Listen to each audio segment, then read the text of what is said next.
3 invités avec nous chaque soir pour décrypter les mouvements de la planète marché. Vincent Lecartier est avec nous, gérant senior responsable de l'allocation d'actifs de WeSave. Bonsoir Vincent. Bonsoir Grégoire. Éric Bertrand à nos côtés également, le directeur des gestions d'Ophi Invest Asset Management. Bonsoir Éric. Bonsoir Grégoire. Et je suis ravi d'accueillir Laurent Martin à nos côtés ce soir, trésorier au sein de la direction administrative et financière de CIBTP France. Bonsoir Laurent. Bonsoir Bienvenue. Grégoire. Merci d'être avec nous. Vous êtes presque un peu un ovni dans cette émission Laurent, parce que non mais je reçois généralement des gérants d'actifs, des asset managers. Vous n'êtes pas tout à fait de ce côté-là. Vous êtes ce qu'on appelle un investisseur institutionnel chez CIBTP en l'occurrence. Tout à fait. CIBTP France, le réseau des caisses de congés payés du bâtiment et des travaux publics. Un réseau de 8 caisses bâtiments en France, 2 caisses bâtiments et travaux publics dans les dom-toms, 2 caisses nationales, la Caisse nationale des entrepreneurs de travaux publics, la Caisse nationale des entreprises coopératives et une entreprise tête de réseau CIBTP France, au sein de laquelle j'exerce, j'opère, et qui gère en particulier, outre les relations avec les ministères, avec les fédérations professionnelles du bâtiment, gère le régime assurance chômage intempéries, qui est un régime d'assurance qui indemnise les entreprises en cas d'arrêt de chantier dû aux intempéries, le gel, la neige, la pluie, et à partir de cette année, la canicule. Et ça, c'est une spécificité des métiers du bâtiment, entre autres, Laurent ? C'est une spécificité, ce régime est une spécificité des métiers du bâtiment. C'est géré par les professionnels, par les entrepreneurs, au service des entrepreneurs. D'abord pour indemniser en cas d'arrêt de chantier. Lorsqu'il y a du gel important, les chantiers peuvent s'arrêter pendant un petit moment. C'est un complément au chômage partiel en particulier. Mais c'est aussi pour permettre aux chantiers de s'arrêter pour assurer la sécurité des salariés en cas d'intempéries et de travail dangereux. Quand il pleut, quand il neige, faites pas monter un couvreur sur les toits, quand il fait moins de 2. Ça représente quoi ? Alors, il y a à la fois les congés payés, c'est ça ? Alors, les congés payés... Et le fonds de réserve des indemnisations des arrêts de travail, ça représente quoi, en gros ? La partie congé qui est gérée par les caisses métropolitaines et d'outre-mer, c'est environ 6,5 milliards à 7 milliards d'euros de fonds de roulement. C'est pas rien ? Ce n'est pas rien. On tourne vers les asset managers, mais... pour ma part, pour le régime intempéries, c'est un portefeuille qui évolue selon la sinistralité, puisque quand on a des hivers très rudes, nous décaissons beaucoup, nous remboursons beaucoup, donc les encours baissent. On va dire que ça va être entre 250 et 450 millions d'euros en rythme de croisière. En ce moment, c'est un petit peu plus. Voilà. Et alors donc, vie ma vie d'investisseur institutionnel, Laurent, quand on gère ce type de portefeuille, quel type de risque est-ce qu'on a le droit de prendre sur les marchés ? Alors on a le droit de prendre tous les risques. Sous le contrôle des administrateurs. Sous le contrôle. C'est ça. Donc, nous avons le droit de prendre tous les risques dans un cadre extrêmement réglementé. Nous avons des règles de placement qui fixe le cadre des risques que l'on peut prendre. Alors, je ne suis pas limité par les types d'actifs, donc je n'investis pas en direct. Je n'investis que via des OPCVM, du crédit. Je peux investir sur des actions. L'essentiel est que le portefeuille, dans son ensemble, soit à un niveau de risque modéré à faible, équilibré. L'objectif premier, c'est de préserver le capital. Bien sûr. L'objectif second, c'est de faire au moins le monétaire. Et l'objectif troisième, c'est d'essayer de battre le monétaire chaque année avec plus ou moins de régularité, puisqu'on sait que la volatilité sur les marchés ne se commande pas et surtout s'improvise difficilement parfois. Mais si on en vient un peu au sujet, alors techniquement, est-ce que c'est un problème pour vous ou les investisseurs institutionnels que vous représentez, j'ai envie de dire, Laurent, est-ce que c'est un problème technique que Moody's ait définitivement refermé la porte du triple américain ? On était jusqu'à présent sur un rating partagé. S&P avait dégradé en 2011, Fitch avait suivi en 2023, mais il restait toujours, j'allais dire, un triple A de sauvegarde chez Moody's qui n'existe plus aujourd'hui. Techniquement, est-ce que c'est un problème pour certains investisseurs, certaines catégories d'investisseurs sous contrainte ? Alors, je ne connais pas tous les investisseurs. Pour nous, non. Ce n'est pas un problème. AA1 reste une excellente note. La dégradation AAA par Moody's n'est pas non plus une énorme surprise. On voyait tous depuis des mois et des années la dégradation continue des finances publiques américaines. C'est beaucoup plus symbolique certainement que financièrement important. Aujourd'hui, les taux américains remontent un petit peu. Mon avis est plutôt que c'est lié à ce qui s'est passé hier, c'est-à-dire au Congrès, le vote par le budget du Congrès, par le comité du Congrès du plan de réduction de Trump qui va encore creuser le déficit. C'est-à-dire que je pense que au-delà de la note qui reste excellente, c'est la trajectoire qui inquiète. C'est ce que dit Moody's. La trajectoire inquiète. Je crois que Moody's prévoit un déficit, si rien ne change, à 10% en 2035. J'ai vu 9% en 2035. Voilà, c'est 9% en 2035. C'était les niveaux de la Grèce en 2011. Ouais. C'est pas comparable, certainement, mais néanmoins, c'était quand même les niveaux de la Grèce en 2011. Et dans un contexte où les taux japonais montent, on sait que les Japonais investissent beaucoup aux États-Unis parce que les rendements chez eux, domestiques, étaient extrêmement faibles. Si les rendements au Japon augmentent, peut-être qu'il y aura moins d'appétit de la part des assureurs japonais, des publics japonais pour les bons américains, parce qu'il y a quand même le taux de change, dans un contexte où les marchés s'interrogent sur la stratégie de Donald Trump, le statut de réserve de devise du dollar.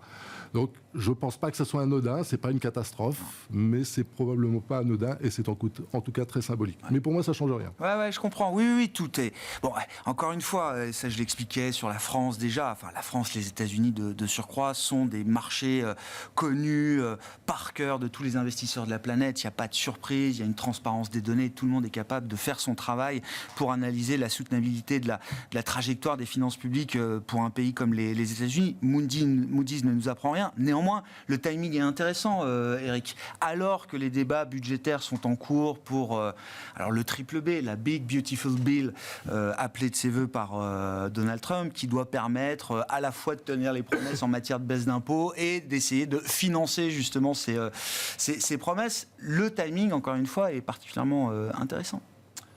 Il est très pertinent parce qu'on sent bien que dans la façon de déployer son programme de l'administration Trump, entre les coups de négo, les art of the deal, et puis quelque chose d'un peu plus idéologique, ce qui n'était pas dans le premier mandat de Donald Trump, on est un peu perdu. Là, Moody's remet l'écran. Effectivement, ça ne change pas grand-chose, tout le monde s'y attendait, c'était 2A+, ça reste très bien noté, mais on ne continue à prêter à quelqu'un que quand il fait considération du créancier. Et là, on sent bien que la créativité qu'on a pu avoir sur les tarifs, on commence à la trouver un petit peu dans l'élaboration du budget. Vous savez que des gains issus des tarifs qui sont peut-être un petit peu surestimés. Quand on regarde ce qu'a pu sortir Yale et même le CBO, qui sont des organismes plus officiels, là, c'est pas que l'économiste de la Maison-Blanche qui a fait ses calculs dans son coin. On est sur des trajectoires qui sont assez inquiétantes et surtout bien au-delà, parce que la capacité de l'économie américaine, si on a quelqu'un d'un peu sérieux pour resserrer les impôts et rembourser, elle est là. Mais on sent bien qu'il n'y a absolument pas de considération sur l'ampleur de ce qui va pouvoir être dépensé. Deux choses. La première, c'est que ça a un impact sur les taux d'intérêt, ça renforce la prime de terme. Et si on revient un petit peu sur la séquence tarif qu'on a eue avec le Liberation Day, donc l'annonce, le tableau, les calculs créatifs, qu'est-ce qui arrête le jeu, en fait, si on réfléchit bien? Pendant une semaine, on a une baisse vertigineuse, c'est quand même assez impressionnant. Ça va vite. Des marchés actions, tout le monde regarde ça. Et on va d'abord avoir une baisse des taux d'intérêt, la fuite vers la qualité, je me dessaisis de mes actions, je vais prendre le coffre-fort Treasuries, et après ce Treasuries, en fait, va rebondir très significativement l'espace de 2-3 jours. On fait un 3,80, 4,50 quasiment en 3 jours. Et ça, quand on commence à toucher à la capacité à emprunter au niveau de taux d'intérêt, surtout quand c'est de grande ampleur et de grande vitesse, ça inquiète immédiatement. Scott Bessent remonte sur le ring. C'est lui, Donald Trump finit par l'écouter et il fait le tweet de suspension. Parce qu'au passage, il y a un hedge fund qui s'est fait mal, des investisseurs asiatiques qu'on peut-être vendu, l'avenir nous le dira. Mais surtout, on commence à avoir des discussions budgétaires où c'est n'importe quoi. Et il faut se souvenir de l'épisode Liz Truss. Bien sûr. Bien sûr. Où c'est en 5 semaines, si on augmente les prestations, qu'on baisse les impôts et que c'est pas financé, ça s'arrête très rapidement. Donc je pense que les Américains sont très conscients de ça. Scott Bessent, en tout cas, est sûrement très conscient de ça. On est revenu sur des niveaux où un nouveau dérapage pour accélérer et bien au-delà. Refinancer à 4,50 ou 5%, ça fait mal. C'est vitesse et accélération. Hein. C'est pas tellement si on ça va entretient la spirale vers 5, mais que c'est parce qu'il y a etc. C'est la vitesse et ça retiendra à nouveau la main de Donald Trump de vouloir être trop dépensier dans son budget. Quand on regarde la crise 2008, 2011, 2012, 2001, c'est tout le temps les tensions sur les taux d'intérêt, le refinancement qui arrêtent les créativités financières, comptables. Ouais. Et on est à nouveau revenu rapidement dans un moment comme celui-là. C'est pas très méchant. C'est pas très méchant. Non, c'est 5-7 centimes, il faut jouer pour les niveaux exacts en tête. Par contre, si ça commence à s'accélérer, là, ça sera peut-être autre chose. Ouais. Bon.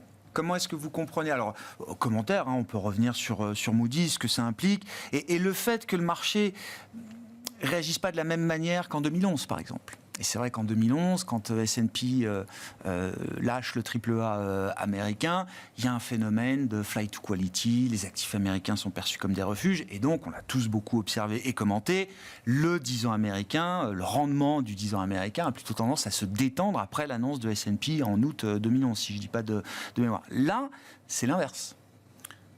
On est déjà avec plus d'alternatives d'investissement. Les autres zones séduisent plus, où on a plus de doutes sur je dirais, la qualité de la signature américaine au sens large du terme. C'est-à-dire pas juste la notation, mais aussi la fiabilité de l'administration et quand je signe un document, est-ce que ma signature vaut vraiment quelque chose ? La gouvernance, quoi. Voilà. Un truc qui est lié à la gouvernance. Quoi. Voilà. Donc je pense que déjà, il y a de l'alternative qui n'existait pas à l'époque, ou en tout cas de façon moins présente. 2011, la zone euro était en pleine crise souveraine. Hein.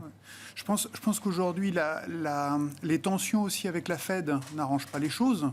C'est-à-dire qu'à l'époque, la Fed était plutôt dans le bon sens.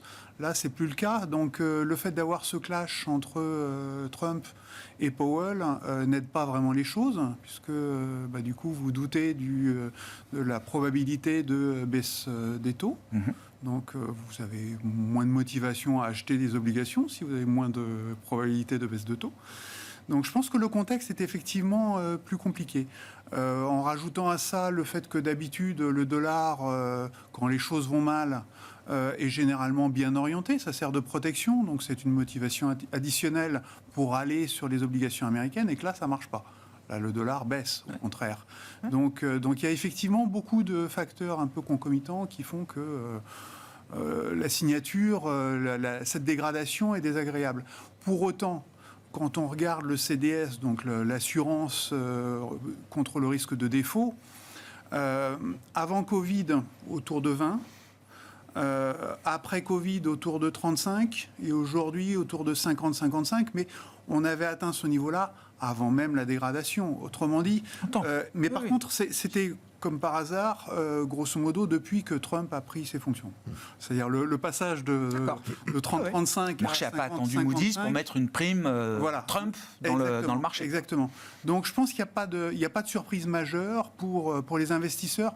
Ce n'est pas un game changer absolu d'avoir une note de 19 au lieu de 19,5. Enfin, oui, j'entends. Il y a 21 crans chez les agents, chez Moody's.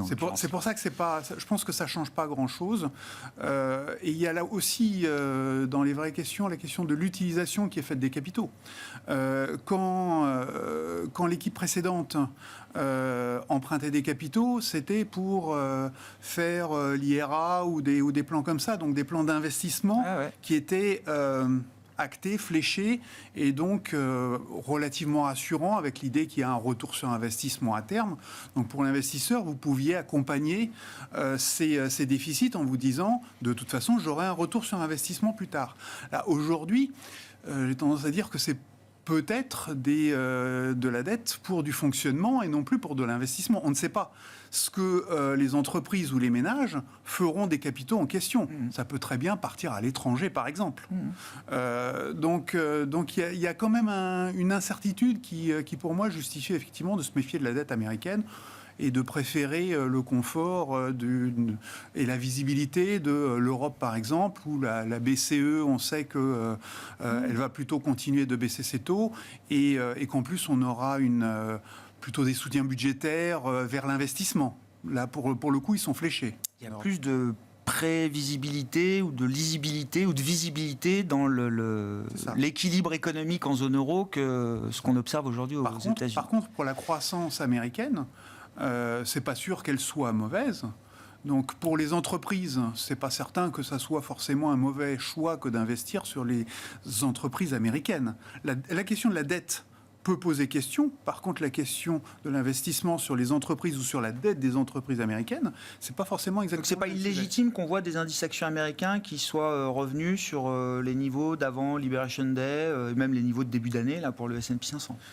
Ça dépend des indices que vous regardez. Si vous regardez un indice équipondéré ou un indice de small cap, autrement dit des indices qui sont très domestiques, là effectivement pour moi il faudrait s'en inquiéter. C'est quelque chose de plus sur lequel on peut se poser des vraies questions.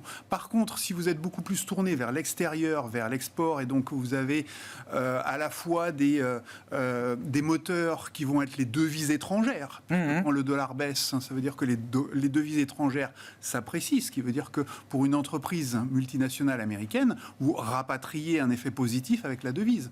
Et vous avez aussi une activité à l'étranger qui peut venir compenser l'activité américaine.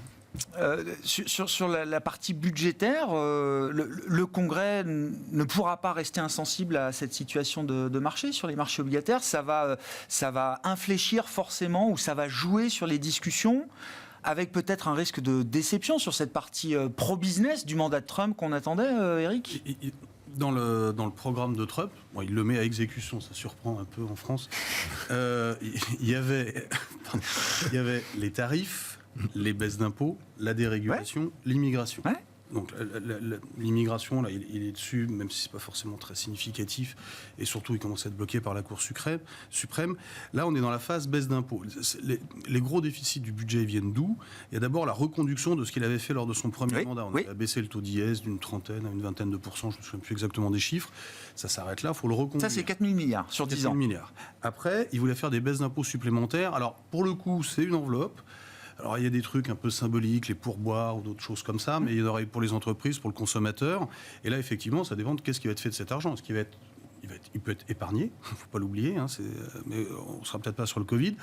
Il peut être consommé en partie dans l'inflation que vont générer les tarifs douaniers. On ne sait pas ce qui va être fait de cet argent. Ça peut avoir un sujet croissance. Si on a une mécanique où vous payez plus, vous réduisez les impôts, donc la puissance d'achat disponible du consommateur est supérieure pour acheter des produits qui augmentent. Globalement, on continue comme on est sur la tendance actuelle.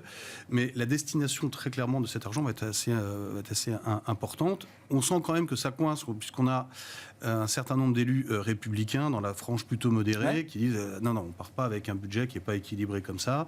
Il faut faire des efforts supplémentaires d'économie d'impôts. Il y a de la rationalité. Comme les dépenses, Effectivement, il y a des dépenses de structure que montre le potentiel de croissance qui peuvent être à regarder. Et puis, c'est pas très précis encore pour l'instant. Il faut quand même reconnaître. Mais le marché, il ne laissera pas passer des baisses d'impôts non financées. Le marché, ça ira très vite sur le 10 ans américain. Ça pourrait même, c'est le fait, accélérer des remontées de taux assez brutales. Et là, on reviendra assez rapidement à beaucoup plus de rationalité. On parlait des 10 ans et des 30 ans. Le 30 ans, c'est un peu inquiétant, parce que le 30 ans, il est sur son plus haut. Le 10 ans, il est à 50 centimes des plus hauts à la grosse paille. Et on sait qu'on a des phénomènes d'accélération. On est en négociation avec les Chinois qui détiennent des trésoreries. On se fâche un peu avec les Japonais qui détiennent des trésoreries. Je ne dis pas qu'au Japon, sûrement moins, mais en Chine, pourquoi pas. Donc, il y a des risques. Après, ça sera des opportunités d'achat. Ça reste la dette de la plus grande économie du monde. Non, mais j'entends. Mais on les porte-avions, tout ça, l'IA, ça existe encore. Oui, non, mais tout n'a pas disparu en 3 mois. Le niveau d'intervention. Qu'est-ce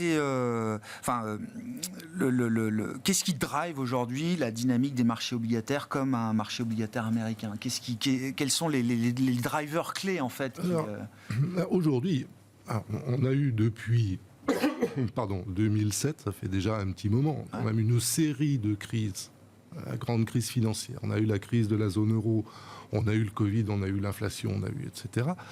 Une des conséquences, c'est l'inflation du bilan des banques centrales, qui ont acheté énormément, et donc une distorsion dans les courbes des taux.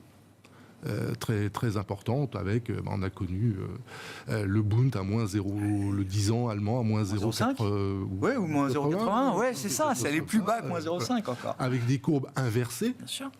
Qui a fait dire à beaucoup d'économistes, ça y est, c'est la preuve qu'il y a une récession. Il n'y a pas eu de récession, la courbe inversée était due à ces achats massifs de banques centrales.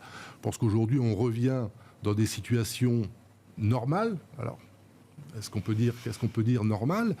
Et on a coutume de dire que le 10 ans américain, c'est la croissance américaine, plus l'inflation, plus une petite prime. Si demain, on attend une croissance américaine à 2, une inflation un petit peu plus élevée que 2, tolérée par la Fed à 2,5, 2 plus 2,5, plus 50 centimes, on est à 5% sur le taux américain.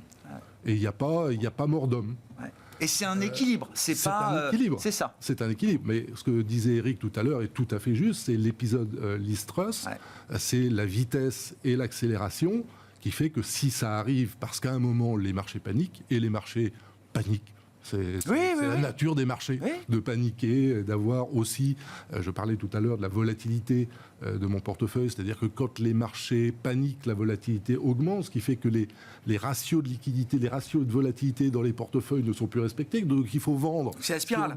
C'est la spirale. C'est par exemple le dernier trimestre 2018, bien sûr, sur tous les actifs, où tous les actifs se crachent alors qu'il se passe rien de fondamental. Donc on peut avoir cette hausse et cette accélération, et à ce moment-là, qu'est-ce qui se passera? La Fed interviendra. Obligé. Comme la Banque d'Angleterre est intervenue au moment de Liz Truss. Et ce que je trouve extrêmement intéressant sur cette... c'est pas le niveau absolu. C'est qu'aujourd'hui, les taux à 10 ans, à 20 ans au UK, en Grande-Bretagne, sont plus élevés qu'au moment de Liz Truss. Qu'au moment de Liz Truss. Bien sûr. Mais parce que ça a été un mouvement un peu normal des marchés, une hausse des taux d'intérêt qui n'était pas anormal et qui ne mettait pas en péril la stabilité de l'ensemble. Il n'y a pas un bon ou un mauvais niveau de taux, il y a ce qui amène à ce niveau de taux d'intérêt, les raisons qui amènent à ce niveau de taux d'intérêt. Et je suis beaucoup plus inquiet de la hausse des taux japonais. D'accord. Le 10 ans japonais à 3%. Dans le paysage obligataire mondial, là, c'est plutôt le Japon qui vous inquiète le plus. Je pense que c'est plutôt là qu'il se passe quelque chose, oui. Parce que la croissance potentielle du Japon, c'est 0,5. L'inflation potentielle du Japon, c'est 1. Donc oui, des taux à 10 ans, à 2, enfin je ne sais plus à combien ils sont exactement, mais non, le 30 ans est à 3, le 40 ans est quasiment à 4, et puis le 10 ans est à 2 et quelques. J'ai regardé, je l'ai plus en tête. Mais, et alors, si, disons un mot du Japon, enfin, comment on résout ce genre de problématique obligataire quand on est à la fois un ministre de l'économie et des finances et une banque centrale comme la Banque du Japon? Je pense que c'est une question qui se pose tous les jours et je serais bien prétentieux de pouvoir apporter une réponse.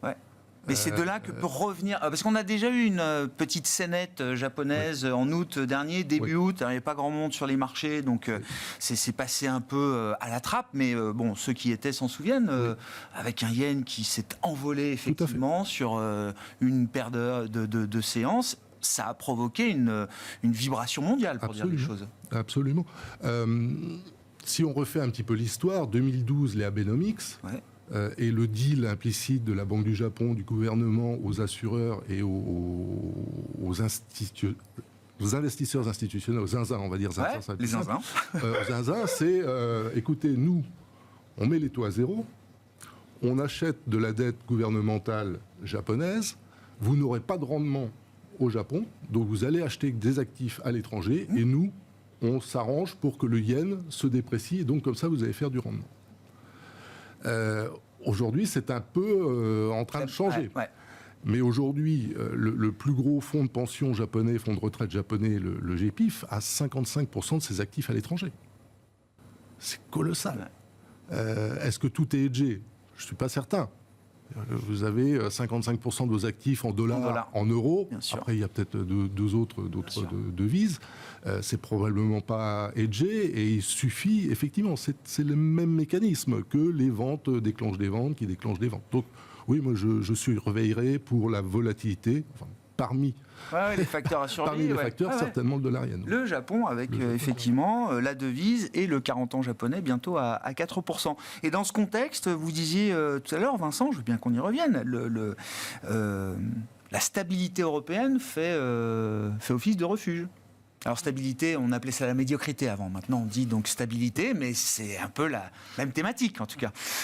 Alors pour compléter un tout petit peu ce qui vient d'être dit, une des questions qu'il faut peut-être se poser, c'est aussi de savoir si la dérégulation bancaire américaine ne peut pas poser problème derrière, puisqu'en fait, vous avez moins de motivation à conserver des obligations américaines en portefeuille. Donc ça veut dire l'objectif est de faire baisser les ratios de réserve obligatoires des banques. Hein, c'est ça qui avait été fortement augmenté après la grande crise financière. Il faut garder en tête que le gros des actifs... Donc un acheteur en moins, quoi. Une incitation en moins. Vous avez entre 80 à 80, on va dire autour de 80% des actifs obligataires américains qui sont détenus par des Américains. Si vous enlevez une partie de cette main-là avec les banques ou institutions financières... Qui sont contraintes de détenir, justement. Contraintes d'en détenir. Là, par contre, ça peut faire très mal. Donc, pour boucler, je pense que l'acheteur en dernier ressort que pourrait être la Fed pourrait être obligé de se mobiliser bientôt. Donc je pense que d'une certaine manière, tout ce mouvement de tension et la dégradation de la notation, paradoxalement, pourrait aussi amener la Fed à devoir infléchir un peu plus vite son plan de bataille qui est normalement d'attendre vers la fin de l'année. Ouais. Peut-être qu'il va falloir intervenir un petit peu plus vite en signalant des baisses de taux, la reprise de la course des baisses de taux. Du quantitative easing, surtout. L'achat. Donc déjà finir la réduction du bilan. Il y a deux niveaux. Il y a le fait de baisser le coût de la dette et il y a le fait de porter de la dette. Pour moi, à ces deux niveaux-là, la Fed pourrait être tentée d'intervenir. Éric, vous vouliez réagir ? Oui, c'est important parce que faut remettre ça un peu. J'ai dit qu'il y a des idéologues pas très loin de Trump. Il y a les fameux accords de Mar-a-Lago qui influent un peu. Et quand on reprend la séquence, donc les tarifs, les taux remontent. Scott Bessent fait dire à Trump on arrête. Et là, c'était très justement dit par Vincent tout à l'heure. Alors, les taux baissent pas, je vais aller voir Powell, et puis comment est-ce que je peux le dégager un peu plus rapidement que le calendrier ? Et là, les taux remontent. Rappelez-vous, c'est 4,50, 4,15, re-4,15, re-4,50. Le plus tôt il finira son mandat, le mieux ce sera. Ça, marché n'a pas aimé. Il y a même pas recours, question auprès de la Cour constitutionnelle pour savoir... Et si jamais, comment pourrait-on faire ? Et les taux se retendent assez rapidement, sur 2 jours. C'est toujours vitesse et ampleur. Et là, finalement, on met le couvercle sur le truc et on dit... Il restera, tout va bien. Non, mais c'est un bon gars, il faudrait qu'il baisse ses taux un peu plus vite. Comme si baisser les taux courts allait favoriser les taux longs quand le problème est sur la défiance. Maintenant, pour revenir sur la Réserve fédérale, évidemment qu'elle sera là en cas de crise, mais elle ne fera pas gratuitement. C'est-à-dire qu'il y aura une négociation politique avant, tant qu'elle a son indépendance, mais a priori, statutairement, ça sera compliqué de le faire avant. C'est-à-dire qu'il faudra rétro-pédaler sur le budget ou ce qui aura provoqué la tension obligataire rapide pour qu'elle se remette à investir. Parce qu'effectivement, ça sera beaucoup plus une histoire de quantitative easing, un acheteur aux poches profondes qui peut créer autant de dollars qu'il veut, plutôt qu'une histoire de taux court. La crise des LDI britanniques, donc Liz Truss, octobre 22, se conclut définitivement le jour où Liz Truss s'en va. C'est-à-dire que c'est à cette condition-là que l'Angleterre accepte d'agir sur le fameux week-end. Et la Banque d'Angleterre, tout ce qu'elle a acheté pendant cette période-là, elle l'a repris ensuite au marché, si je dis pas de bêtises. On s'est demandé si c'était du QI. Bon, ça a été une parenthèse peut-être, mais en tout cas, la BE n'a pas laissé cette liquidité dans le marché à la suite de la crise. Les banques centrales ont une fonction de stabilité financière.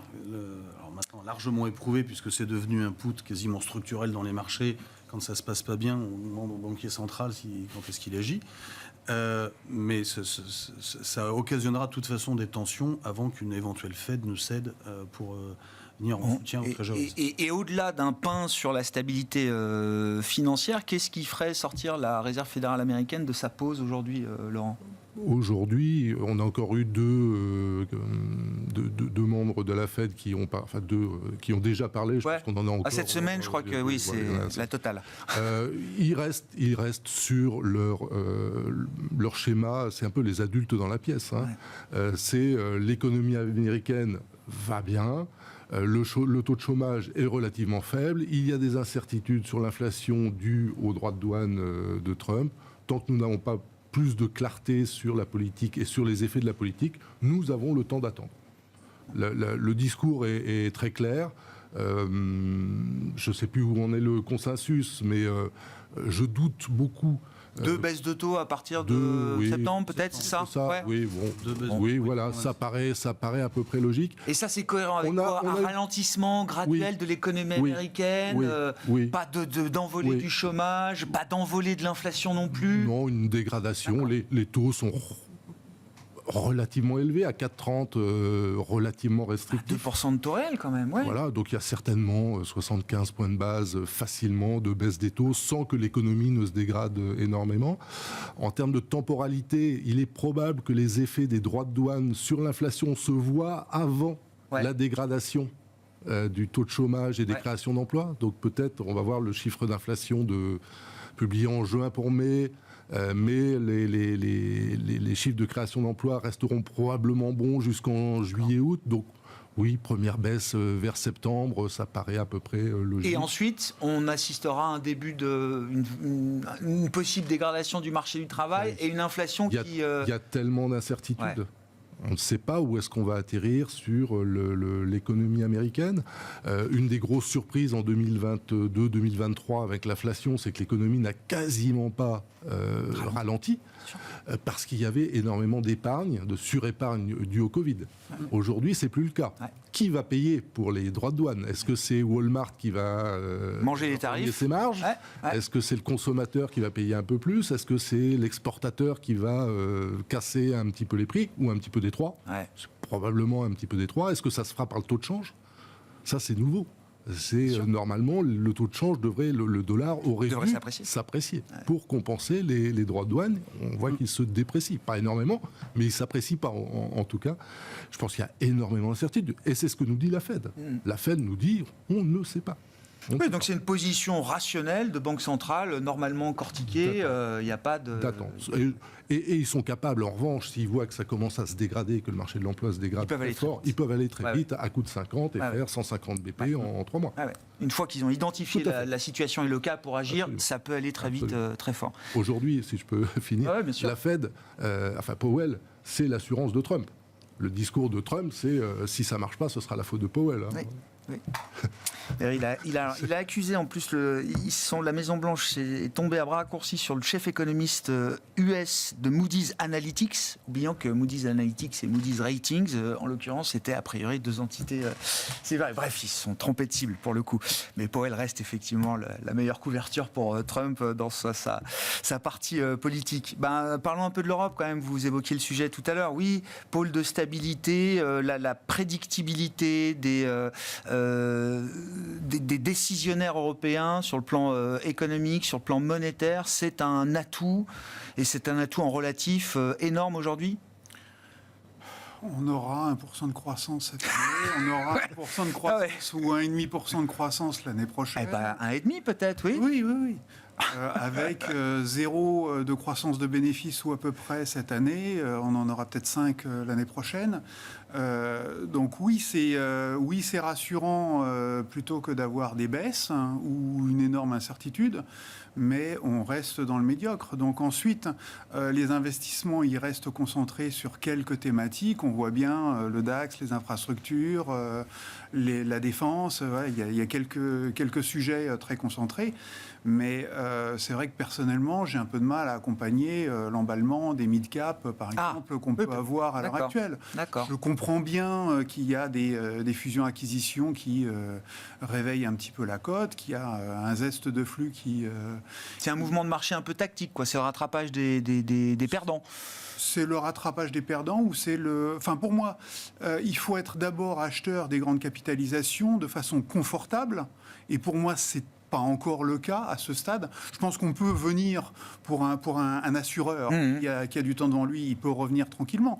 Si vous faites de la tactique à horizon 6 mois, fin d'année, je ne suis pas certain que le DAX maintienne ses 20% de hausse. C'est absolument pas certain. La croissance n'est pas là, les résultats ne seront pas là. Donc je pense qu'il faut quand même se méfier un petit peu aussi de la possibilité d'avoir des bonnes surprises aux États-Unis, parce que là, assez clairement, Effectivement, il y a eu des arbitrages en défavorable des États-Unis et en faveur des émergents ou de l'Europe. C'est pas évident que ce soit un boulevard et une autoroute continue.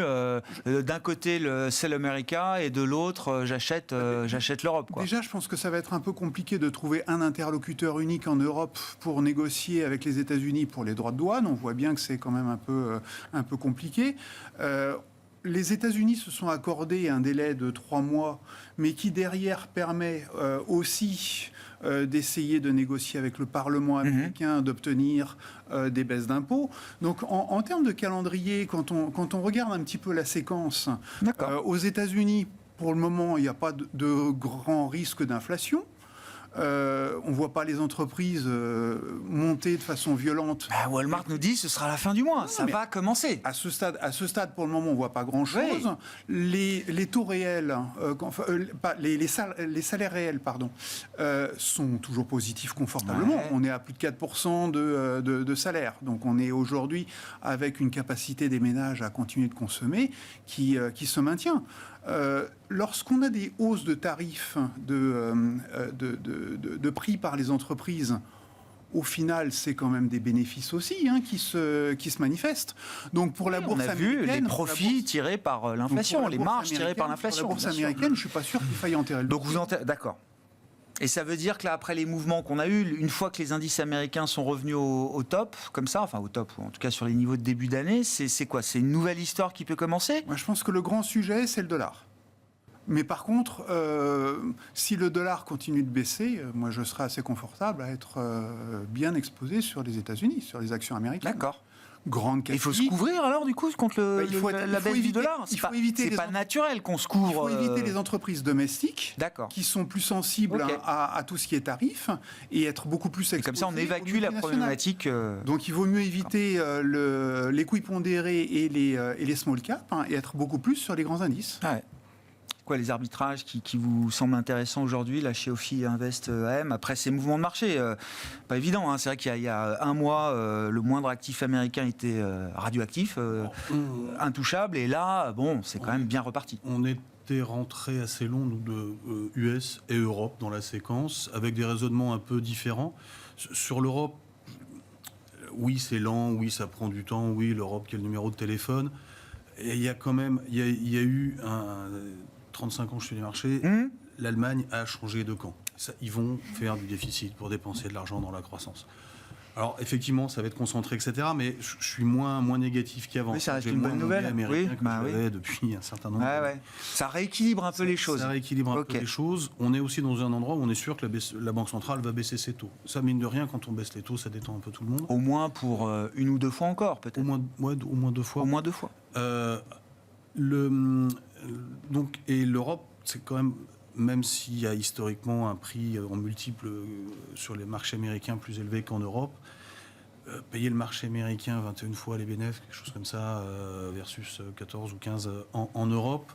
Aujourd'hui, nous, on a pris les bénéfices sur la remontée des indices actions américains. On est revenu, même pas pré-tarif, un peu au-dessus. On a 2 points des plus hauts.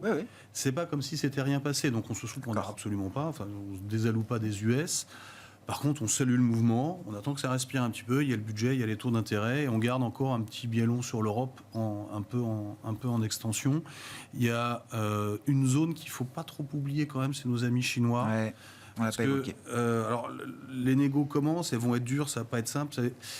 À la fin, de toute façon, il risque d'y avoir à nouveau un énième plan de relance sur la Chine, et puis on sait que la bourse a tendance à réagir assez nettement à ce type de stimuli. Donc on continue d'ailleurs, parce qu'on en a déjà le cas chinois. Mais il peut y avoir encore du vent dans les voiles sur la bourse chinoise. On n'est pas au plein de ce qu'on peut mettre, donc si ça baisse, je pense qu'on remettra. Vincent Leclerc qui acquiesce dans votre position de trésorier, Laurent, du coup, avec peut-être des objectifs ou des horizons différents. Qu'est-ce qui vous intéresse là? C'est quoi l'équilibre pour vous d'important? L'équilibre aujourd'hui reste un petit peu sur les mêmes thématiques que depuis 2-3 ans. Le crédit reste intéressant. On reboucle sur quand ça se réécarte un peu, c'est l'occasion d'en remettre éventuellement. On a un écart de qualité de crédit entre le high yield et le souverain qui s'est réduit. Ouais. Donc le 300 points de base de spread du high yield aujourd'hui par rapport au souverain, c'est certainement pas le 300 points de base il y a 10 ans, il y a 15 ans, il y a 20 ans. Donc on a du portage, on a des entreprises qui sont quand même très bien gérées. Et elles ont été forcées à très bien gérer parce que grande crise financière, parce que crise de la zone euro, parce que Covid. Donc les entreprises, les multinationales, entièrement d'accord avec Vincent, sont très bien gérées. Et certaines de celles-là, on ne sait même pas trop pourquoi elles sont à yield en fait. Mais parce que la France on est double A- maintenant, et qu'il faut garder. Il ne faut pas nous poser des cols comme ça. Voilà, c'est probablement single A en devenir. Donc il faut garder un certain nombre de notes entre les entreprises et le souverain. Donc le crédit à yield 3-4 ans, double B me semble intéressant. On est sur des rendements qui vont être à peu près à 4,5%, 5%. Secteur que j'adore, action, je suis moins spécialiste action, mais obligataire sont les banques. Ah, bah oui. Ce sont les banques. Les banques sont riches. Elles ont du capital, elles ne savent pas quoi en faire. Donc si BNP rachète. Voilà. Donc elles rachètent leurs actions, elles versent des dividendes. Ouais. Et pour le porteur obligataire... ça, c'est une histoire de long terme. Ça fait déjà 4-5 ans que c'est comme ça. Ça fait déjà 4-5 ans. Et donc, c'est un vrai cycle qui s'est mis en place. C'est un vrai cycle. Et vous avez d'excellents... un excellent en particulier, j'en connais un, fonds d'action bancaire qui est absolument merveilleux. Moi, je connais les spécialistes d'Axiom. Je ne sais pas si c'est à qui vous pensez, mais moi, je le cite. Voilà. C'est un peu celui-là. Voilà. Il fait des pertes de dingue. x5, j'ai fait ça. Oui. Et les AT1, AT2, intéressants. Donc les hybrides bancaires. Les hybrides bancaires, intéressants. Okay. La qualité de crédit des banques est très bonne. On ne voit pas, d'accord avec Vincent, l'Europe, c'est un peu de la médiocrité, stabilité. On ne voit pas de grosse crise aujourd'hui en Europe. De gros stress sur les bilans des banques. Donc les AT1, les AT2, on est très bien payés pour... Ça, c'est la phase positive de la médiocrité. Pas de dérégulation à venir. Et le choc régulatoire est passé, a priori... on est à quoi, BAL 4 bientôt, non ? Ça, oui. Merci messieurs, merci beaucoup d'avoir été avec nous ce soir. Laurent Martin, donc trésorier de CIBTP France, Éric Bertrand, directeur de gestion chez Ophi Invest AM, et Vincent Lecartier, responsable de l'allocation d'actifs de WeSave.